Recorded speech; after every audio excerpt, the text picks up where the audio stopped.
Interesting information. The luncheon meat product that is not considered to be of high quality in some parts of Europe is considered a delicacy in Okinawa. A delicacy. Okinawans being fans of MRM was fairly momentous news, because the Okinawans are a special people. Okinawans are known for their longevity. Individuals live longer on this Japanese island than anywhere in the world. Now, I'm sure they weren't attempting to imply any link between MRM and longevity, but the whole Japan thing had given me inspiration as to how Mr. Riley and Tulip, the celebrity meatloaf manufacturers, could link up. My appointment was with Rune, the celebrity meatloaf publicity man, the man who I was sure could tell me everything I needed to know. Nice place. So, what do you know about celebrity meatloaf? Tell me about the idea behind it, or the target market. What's the thought there?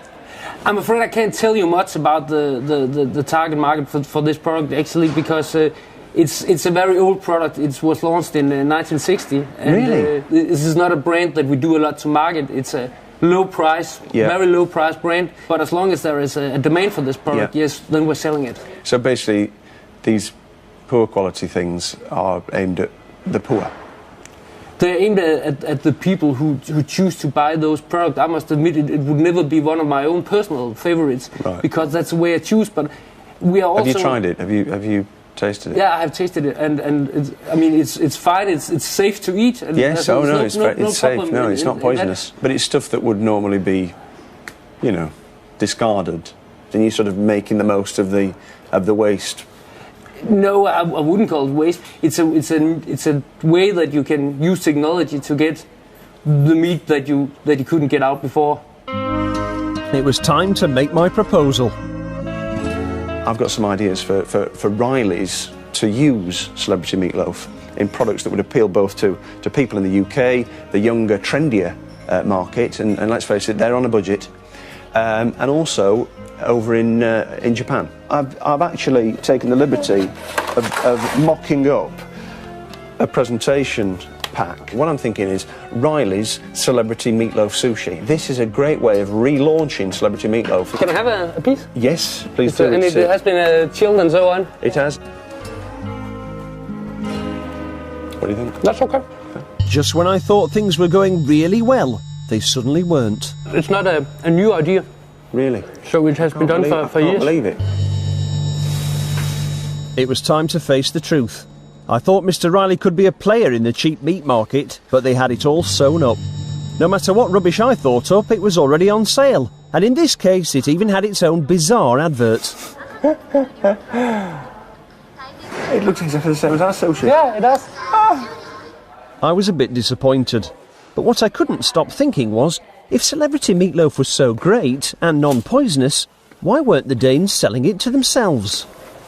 But it's nice of the Danes to collect together all their leftover bits of pork and put them in tins and sell them to economically disadvantaged people in the UK. So, that's nice. For some reason, Britain appeared to be a welcoming home for less than meaty meat products from abroad. And maybe that reason is the Food Standards Agency.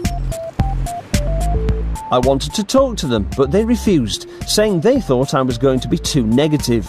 And then it came to me, there was a positive side to all this. Yes, the lax regulations of the Food Standards Agency were bad news for human health, but it was great news for animals. The FSA didn't stand for the Food Standards Agency, it stood for the Federation for Saving Animals. I thought I should give them my support. We can't write shit. What? We're not allowed to write shit.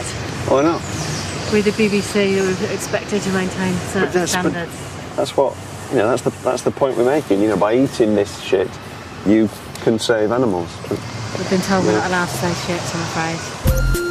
I soon had some supporters who were right behind me, and four-legged. Well, actually, one was two-legged, but you get the point. Hello, little animals. Hello.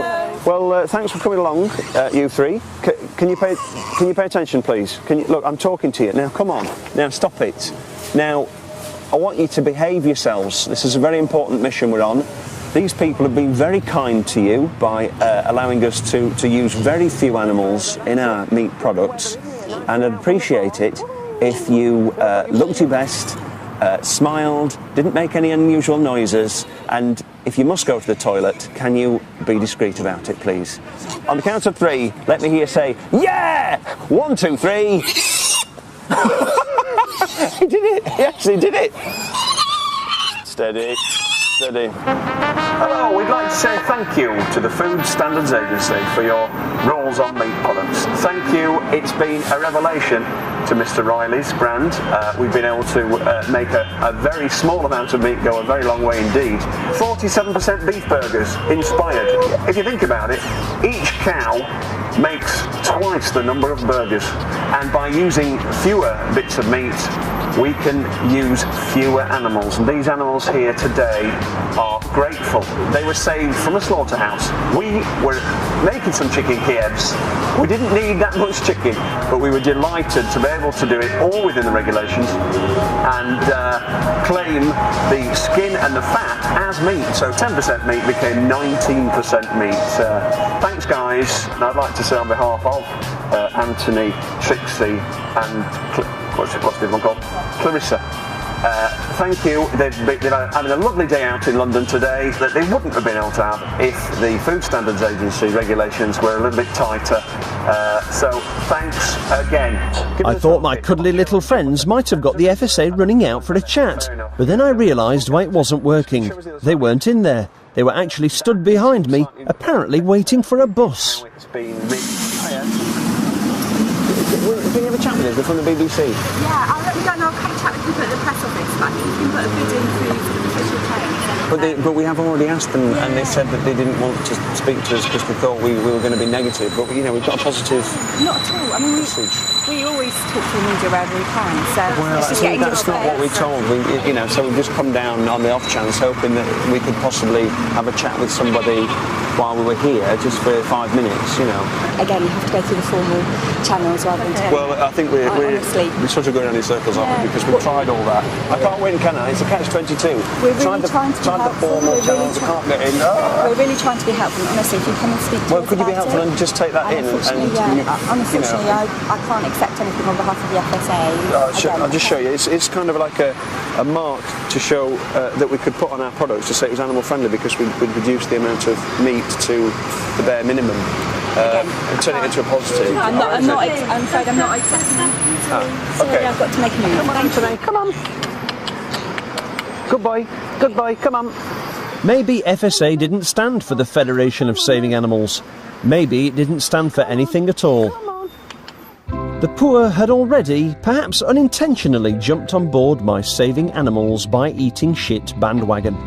It was time to see if anyone else was prepared to eat it. We're here at the Henley Cordon Bleu Food Festival, which showcases good quality food.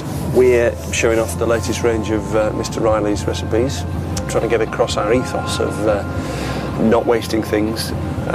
Hopefully that'll go down well with the punters.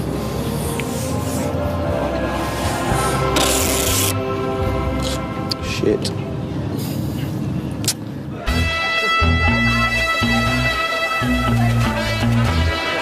Try some pata negra for a change. Pata negra? Sí. What is pata negra? Pata negra, that's the wild pig, it's organic pig. Oyster now? Yeah. The sophisticated world of pata negra and oysters was about to meet the world of Mr. Riley. With our There's Nothing Fishy About Our Sushi Celebrity Meatloaf Sushi, our 10% chicken, 19% chicken Kiev, and the hearty goodness of our 47% beef burger. Oh, that's great. Is that how you spell recipes? No. With a P-I-E, eco recipes. We'll see if we get any strong reactions and act accordingly. And to get the well-to-do to eat like the poor, I had the ultimate ingredient, as practised by all good food manufacturers, the eco spin. We've got some eco recipes, eco in the sense of economy and ecological in the terms of sort of trying to reduce the impact on the environment. We're not using as many animals in the production. Now this is mainly mechanically recovered meat. It's almost like a byproduct of the pig, so you're not using as many pigs, you're not spending the money on the feed and the transportation, all that sort of thing. We're doing economy with an ecological bent. So it's a nice chicken, a nice friendly, organic, free-range chicken? No. The philosophy is we want to try and reduce the consumption of chickens. Chicken fat is no good, is it? No, I mean, a diet high in fat is obviously bad for you, isn't it? But it means that, the environmental impact of chicken farming is reduced because we are effectively using fewer chickens.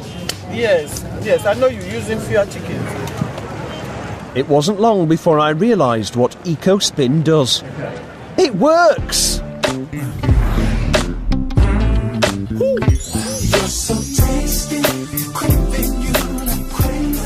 Very different to having it with fish. Do you like it? Do you like yes, it? Very pleasant.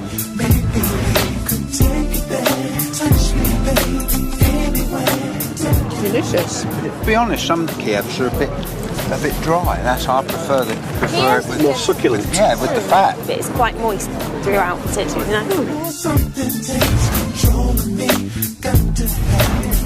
What are you thinking? What's the taste, the flavour? Come on. Great flavour. Yeah?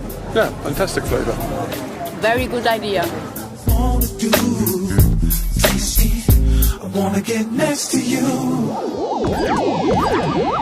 So I'd reached a conclusion. For years, the FSA had allowed manufacturers to fill whole ranges of food with very little meat and lots of fat, skin and other crap to sell to the financially challenged. But I now knew it was an inspired policy. It saved animals. It saved the planet. And ultimately, we're a nation that deep down quite likes the taste of complete rubbish. Well, it's safe to say I'm a veggie now. Britain's Really Disgusting Food is back next Monday at 9. Next up on BBC Three, there's another chance to see tonight's EastEnders.